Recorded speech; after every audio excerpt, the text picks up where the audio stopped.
Hi, I'm Lisa, And I'm Crystal. and we're the team programmers at the Greenville County Library System.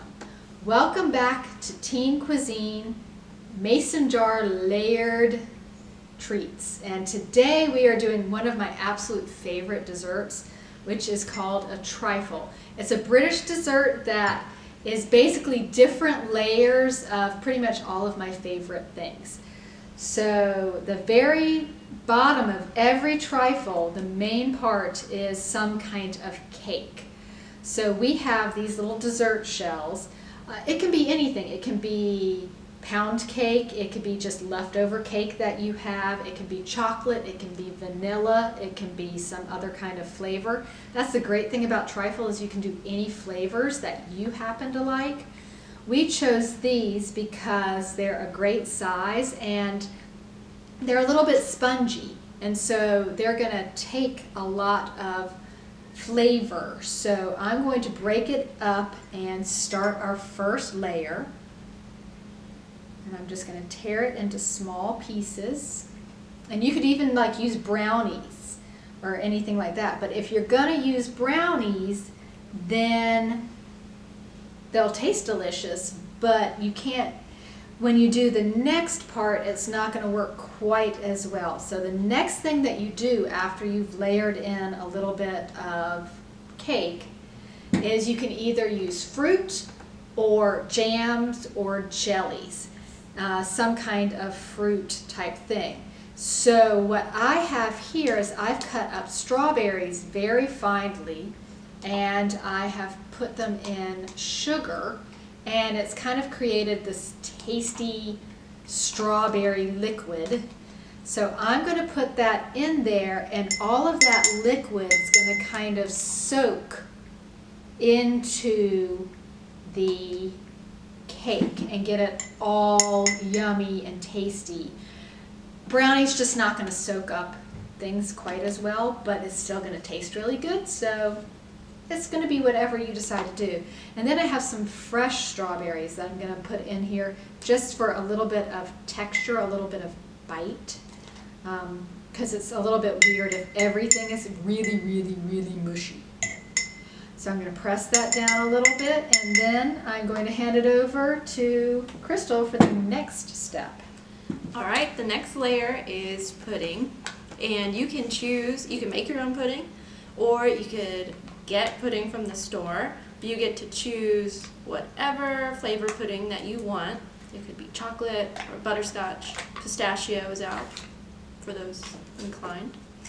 We're using lemon, and so you just glop that in there.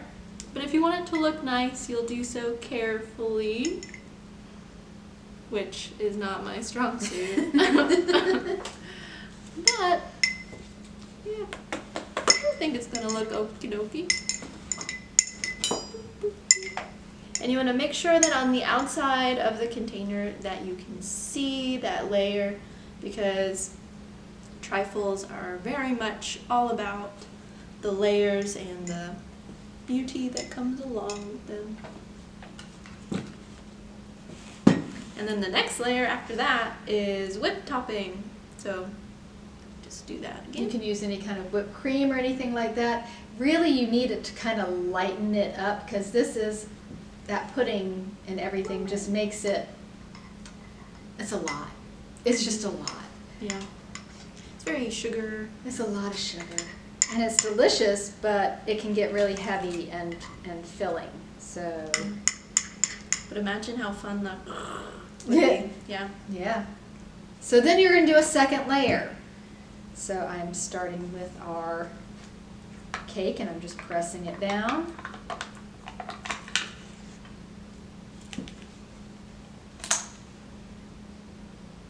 And then our strawberry with a little bit of syrup. Just a little bit of fresh strawberry. And once more, press it down a little bit. Back to Crystal. Boom. Also, when you're choosing what you're going to use, for example, pudding-wise or cake-wise, think about how all of those flavors will work together. So you may love, I don't know, butterscotch, but it may not go well with a lemon pound cake. So you wouldn't really want to put them together. So just pre-planning. But ours is kind of a summery flavor, so we have lemon, we have strawberries, and you've always got to put that little bit of cream, whipped topping, anything like that. And kind of, you can make it a little bit pretty. You could like put a little strawberry on top, kind of make a design with your thing. And here we have a delicious trifle, and then you can just put a lid on it and it can be in your refrigerator for you to eat whenever you want. It probably would only last for a couple of days, but it's delicious and you can make it ahead of time. So thank you for joining us for Teen Cuisine, and we look forward to seeing you next time.